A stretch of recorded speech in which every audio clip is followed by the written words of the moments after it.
Offering a unique blend of future-ready courses and experience-based learning, Sage University is where we transform passion into profession. Suicides की अगर बात करें, अतुल सुभाष जैसे कुछ होते हैं जो भाई वीडियो बना के गए, तब कुछ समय उस पर चर्चा हुई, लेकिन कितने साइलेंट डेथ्स, कितने सुसाइड्स चुपचाप औरतें या आदमी कर लेते होंगे अपनी वैवाहिक ज़िंदगी से परेशान होकर, उस पर तो हम बात भी नहीं कर रहे हैं। मेंटल हेल्थ का तो बिल्कुल ही बुरा हाल है इस समय, बहुत बुरा हाल है, अंडर रिपोर्टेड होते हैं cases. I am having a present case, वो नेपाल से बिलोंग करता है लड़का, और वो यंग फैमिली थी, लक्ष्मी नगर में वो रह रहे थे रेंट पे, और वो मोमोज की कार्ट लगाता था। I don't know what happened, वो मैंने फिर जेल में मैं गया, मैंने उसे विजिट किया। 304B का केस हो गया था, सुसाइडल मतलब डाउरी डेथ का केस हो गया था।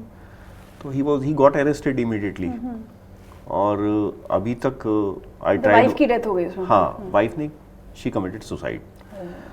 आज तक ये नहीं पता चल पाया कि उसकी वाइफ ने सुसाइड क्यों किया। उसने सिर्फ मुझे एक चीज़ बताई कि शी वॉज शॉर्ट टेम्पर्ड, और आज तक जो है वो हम प्रयास कर रहे हैं। एक बार हमने बेल के लिए ट्राई भी किया, लेकिन कोर्ट कन्वीनियंस। डाउरी डेथ नहीं थी आपको लग रहा है? No, it was not a dowry. कोई वायलेंस, कोई झगड़ा? कुछ भी नहीं था।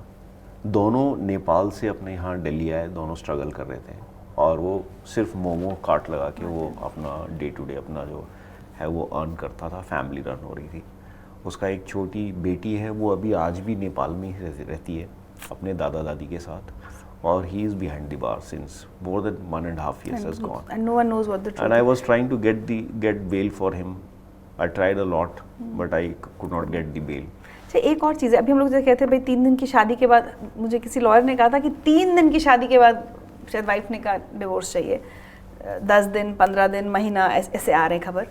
20 साल पहले मैंने एक शो किया था जिसमें हमने ग्रे डिवोर्स पे बात की थी, और तब 20-20 साल की शादी में और महिला ने पहल करके डिवोर्स मांगा था। तो जो हम जिस टॉक्सिसिटी की बात कर रहे थे कि कई बार लोग उसमें जीते रहते हैं। अब मुझे लगता है डिवोर्स को लेकर, और हमने सुना कि कोविड के बाद और डिवोर्स के रेट्स बढ़ गए। कोई स्टैट्स, कोई डेटा आपके पास है? मतलब क्योंकि मैं आज पढ़ रही थी कहीं पे कि एक समय था जब इंडिया में वर्ल्ड में सबसे लोएस्ट डिवोर्स रेट था, और अब वो लगातार बढ़ रहा है, और कोविड के बाद से तो बहुत ज्यादा बढ़ रहा है। तो अब डिवोर्स नॉर्मल हो गया है, चाहे वो 25-30 साल वाली शादी वाले भी अलग हो रहे हैं। मुझे ऐसा लगता है कि अब की जो जनरेशन है उसके अंदर एक्सेप्टेंस आ गई है, नॉर्मलाइज कर दिया उन्होंने डिवोर्स। नहीं, ये तो पुरानी जनरेशन है ना, जो कुछ ये वाले भी तो हैं जो 20 साल की शादी से झेल रहे थे। जैसे आपने कहा ना 3 डेज में ही आ गया डिवोर्स, तो ये जो अब यंग जनरेशन आ रही है, फिर पॉइंट वहीं पर आ जाता है। तो ये जनरेशन अपने पेरेंट्स से कह रही है कि आप भी अलग हो जाओ। पेशेंस नहीं है इनमें, नंबर 1।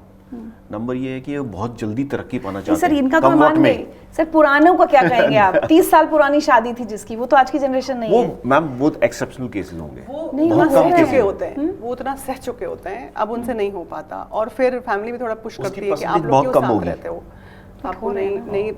बच्चे ही कभी कभी इन हेल्दी वे पुश करते हैं कि आप इतने अगर आपके झगड़े हो रहे हैं, आप साथ मत रहिए, अलग रह लो। वो भी नहीं मंजूर है उनको, बहुत सबको वो भी नहीं मंजूर है, साथ भी नहीं रहना और अलग भी नहीं होना। तो ऐसा तो नहीं चलता, ऐसा तो हो ही नहीं सकता।